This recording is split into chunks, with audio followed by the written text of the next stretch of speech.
On va donc commencer par cette violence qui s'exprime dans les rues presque quotidiennement.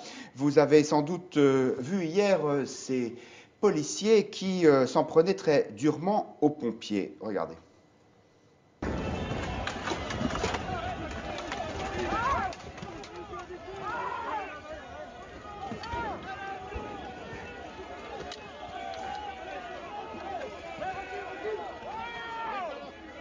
Voilà, donc on s'aperçoit que les Black Blocs ou les Gilets jaunes n'ont pas le monopole des affrontements très durs avec la police. Il y a aussi eu ces autres images de violence plus symboliques. C'était lors d'une manifestation au Flambeau le 24 janvier dernier.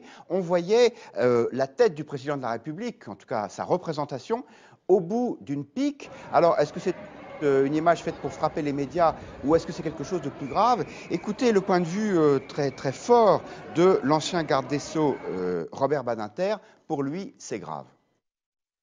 Rien n'excuse ce degré de violence, non pas physique encore, mais verbale. Rien. La démonstration, la représentation d'une tête au bout d'une pique, qui n'est rien d'autre que la guillotine, ensuite continuité, est pour moi, à mes yeux, absolument, totalement condamnable. Voilà, et avant d'ouvrir le débat, je vous propose d'écouter un autre point de vue assez différent. C'est celui d'un autre ancien ministre, Luc Ferry, le philosophe qui a aussi été ministre de l'Éducation nationale et qui s'exprimait il y a une dizaine de jours sur LCI pour dire que tout ça n'avait rien de nouveau et qu'Emmanuel Macron n'était pas le premier à avoir affaire à ce genre de prise à partie un peu vive. C'est arrivé à tous les présidents de la République. Hollande ne pouvait plus bouger à la fin de son quinquennat. Giscard sort sous les... Pardon ? De Gaulle non plus. 27 tentatives d'attentat contre De Gaulle. 27 tentatives d'attentat contre De Gaulle. Bon alors, et puis Clamart, souvenez-vous. Giscard sort sous les colubets, les insultes abominables, il sort de l'Élysée. Bon, voilà. Si on revenait 30 ans en arrière, ces choses-là n'existeraient pas parce qu'elles ne seraient pas médiatisées, tout simplement. Claire Chartier, est-ce que cette violence est inédite ? Alors, je pense qu'on ne peut pas nier le climat actuel qui est une sorte de prurite pré-insurrectionnel qui, effectivement, s'est vraiment enquisté depuis l'année dernière avec les Gilets jaunes. D'ailleurs, cette image. Pré-insurrectionnel, c'est une expression. Ah, dans certains. Oh, ouais. certains. Je pense à certains moments, on n'en est pas loin, oui. Cette image de Macron, la tête de Macron au bout d'une pique, on l'a déjà vue.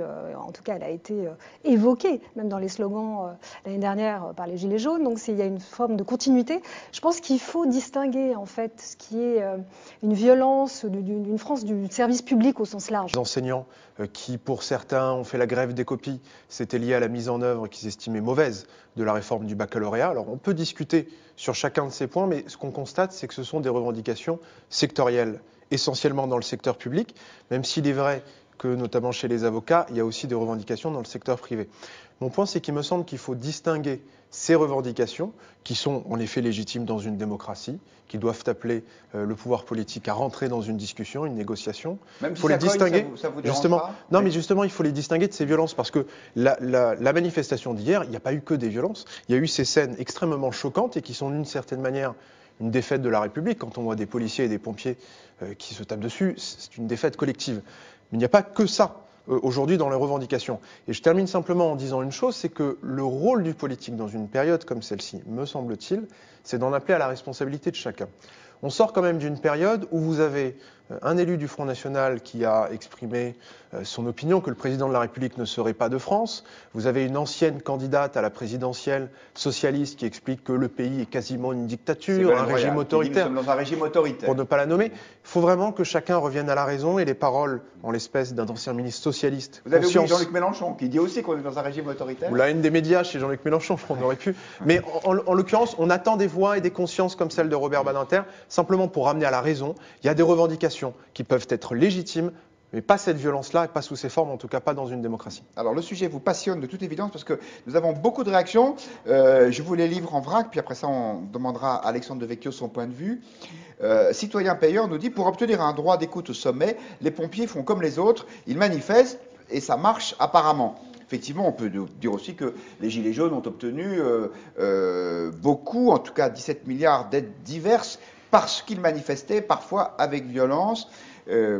Chardon-Bleu pense de la même façon qu'on ne peut que constater qu'il ne se passe rien dans ce pays tant qu'il n'y a pas de violence ou de grève. Et puis, il y en a qui relativisent.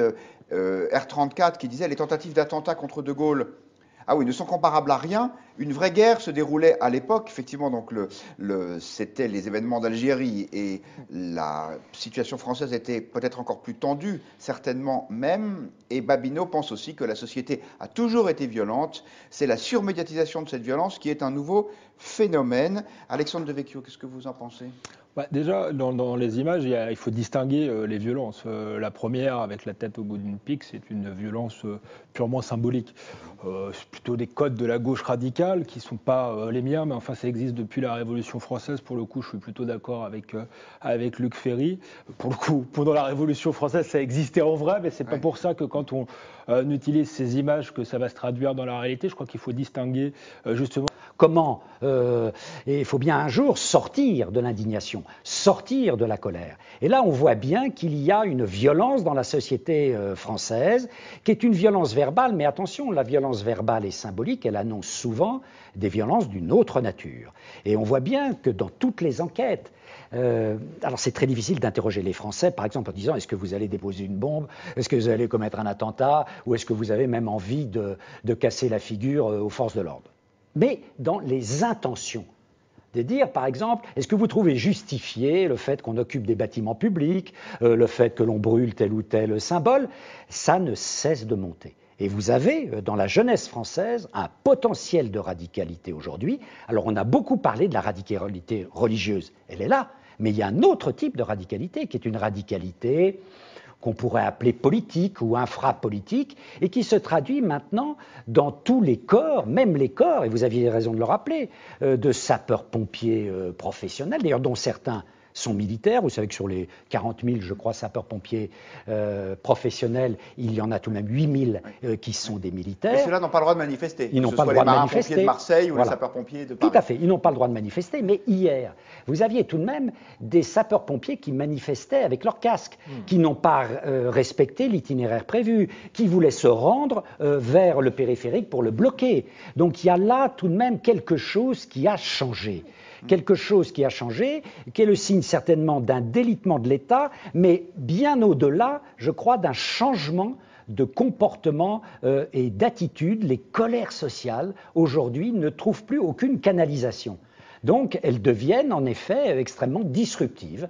Et le mouvement social est aussi disruptif qu'Emmanuel Macron avait pu l'être en 2017 dans le champ politique. Alexandre Devecchio, Pascal Perrineau parlait de l'aspect générationnel de cette colère.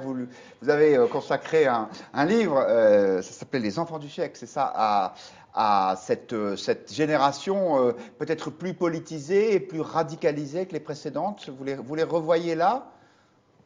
Là, on voit que l'orage, moi c'était des jeunes gens de la vingtaine, là je pense qu'il y a des gens de tous les âges, mais effectivement, j'avais le pressentiment qu'on allait vers une certaine radicalisation, même si j'aime pas ce mot parce qu'il renvoie à l'islam radical, je crois que c'est pas la même chose, mais effectivement, qu'on sortait du cadre des affrontements traditionnels droite-gauche, qu'il y avait une quête d'identité, d'appartenance dans la jeunesse face à un modèle qui n'avait plus tellement de sens et qu'on allait vers de nouvelles formes politiques. Je crois qu'on est dedans. Tout à l'heure, on disait la démocratie, c'est la recherche du consensus, certes, mais c'est la recherche du conflit surmonté. Mais justement, je crois